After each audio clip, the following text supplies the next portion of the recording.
జగన్మోహన్ రెడ్డి తన భద్రత గురించి ఇంతకు ముందే బొత్స సత్యనారాయణ గారు జగన్మోహన్ రెడ్డి భద్రత గురించి మాట్లాడుతూ ఉంటే అసలు భద్రత ఎవరికి ఉండాలి? ఒక నేర స్వభావం కలిగినటువంటి వ్యక్తి రాజకీయ ముసుగులో ఉన్నప్పుడు, ఎందుకంటే మొన్న ఎన్నికల్లో స్పష్టంగా ప్రజలందరూ కూడా ఆంధ్రప్రదేశ్ రాష్ట్రంలో తీర్పిచ్చారు. నేర స్వభావం కలిగినటువంటి జగన్మోహన్ రెడ్డి రాజకీయ ముసుగులో ఉన్నప్పుడు ఆయన నుంచి, ఆ జగన్మోహన్ రెడ్డి నుంచి ఈ రాష్ట్రానికి భద్రత కావాలి, ఈ రాష్ట్ర ప్రజలకు భద్రత కావాలని మొన్న ప్రజాస్వామ్యబద్ధంగా ప్రజలు ఇచ్చినటువంటి తీర్పు.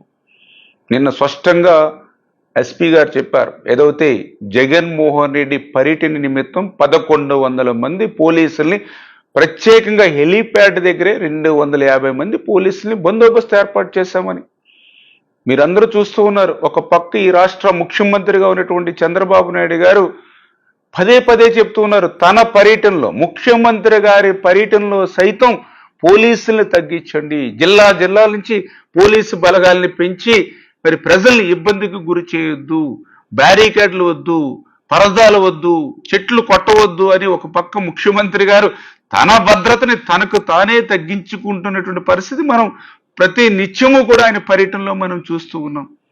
సరే, జగన్మోహన్ రెడ్డి గారు నిన్న ఏదైతే ఆ పర్యటనకు వచ్చింది, ఆయన పరామర్శకు వచ్చారా, బల ప్రదర్శనకు వచ్చారా?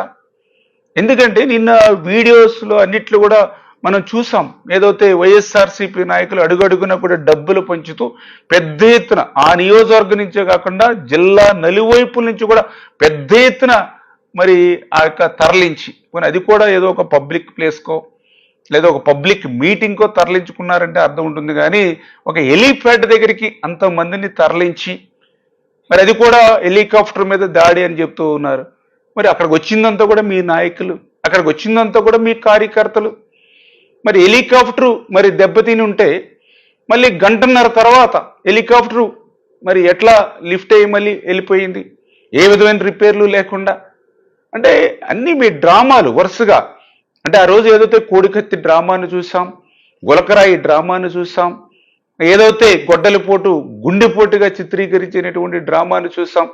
అంటే ఒక ప్రీ ప్లాన్డ్గా, ఒక ముందస్తు ప్రణాళికగా జగన్మోహన్ రెడ్డి గారు వస్తే జనాలంతా వస్తున్నారనేటువంటి ఒక భ్రమ కల్పించాలనేటువంటి ప్రయత్నం ముందస్తు భాగంగా మరి ఇటువంటి డ్రామాలన్నింటినీ కూడా ప్రజలు గమనిస్తున్నారని చెప్పి మీ ద్వారా తెలియజేసుకుంటూ ఉన్నా. ఎందుకంటే గతంలో కూడా మనం చూసాం, చంద్రబాబు నాయుడు గారు మాజీ ముఖ్యమంత్రిగా గత వైసీపీ పాలన 5 సంవత్సరాలు ఏ రకంగా మీరు అరాచకత్వంతో మరి పనిచేశారు నేను అడుగుతూ ఉన్నా. ఈ 10 నెలల కూటమి పాలనలో ఎక్కడైనా ఈ జగన్మోహన్ రెడ్డి పర్యటనలో కానీ, జిల్లాలకు పోతున్నప్పుడు కానీ ఎక్కడైనా అడ్డంకులు కానీ అవరోధాలు కలిగాయా? మరి ఆ రోజు మనం చూసాం, మరి చంద్రబాబు నాయుడు గారి పర్యటన అంటే చాలు 30 యాక్ట్ అనేవారు, 144 సెక్షన్ అనేవారు, ముందస్తు అరెస్టులు అనేవారు, హౌస్ అరెస్టులు అనేవారు. ఆ రోజు ఉన్నటువంటి పరిస్థితి.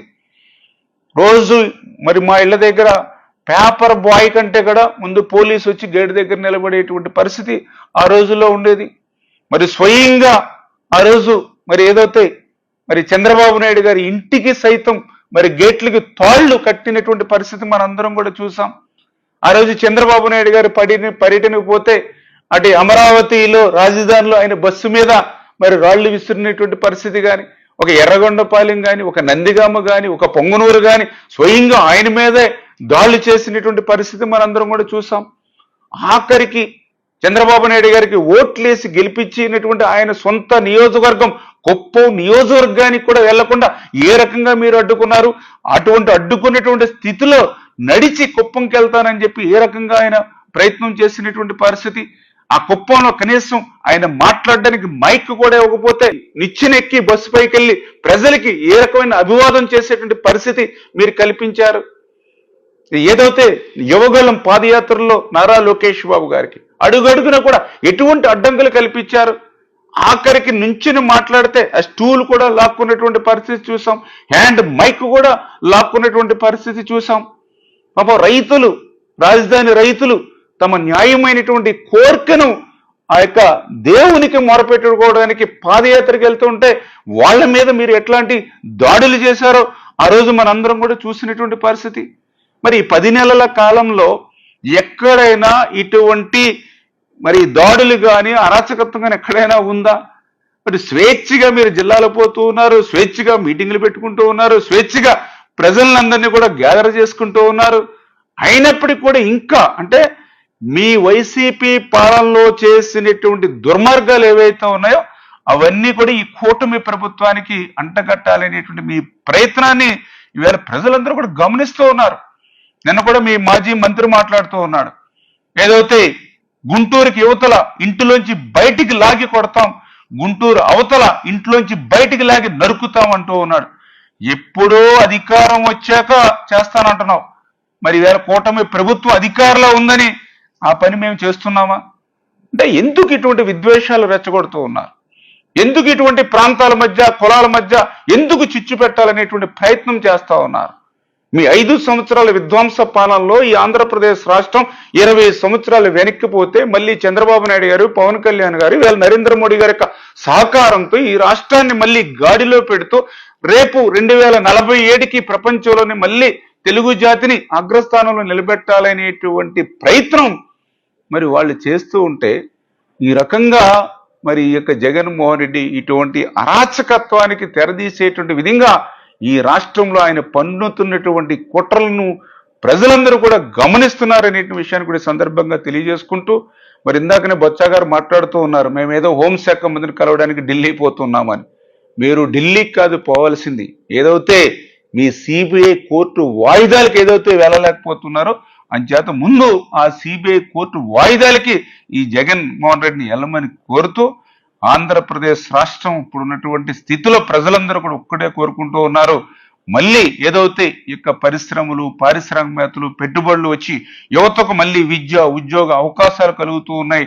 అటు రాజధాని నిర్మాణం జరుగుతూ ఉంది, ఇటు పోలవరం మరి ఏదైతే నిర్మాణం జరుగుతూ ఉంది, మన స్టీల్ ఫ్యాక్టరీని మనం కాపాడుకోగలిగాము, ఒక రైల్వే జోన్ మనం తీసుకురాగలిగాము, పెద్ద ఎత్తున సంక్షేమం మరి ఈవేళ ఆంధ్రప్రదేశ్ రాష్ట్రానికి అందుతుంది. ఇటువంటి పరిపాలన మరి జరుగుతున్నటువంటి దశలో ఈ యొక్క జగన్మోహన్ రెడ్డి చేస్తున్నటువంటి ఈ విష సంస్కృతికి ఏదైతే బీజం నాటాలని చూస్తూ ఉన్నాడో దాన్ని ప్రజలందరూ గమనిస్తూ ఉన్నారు.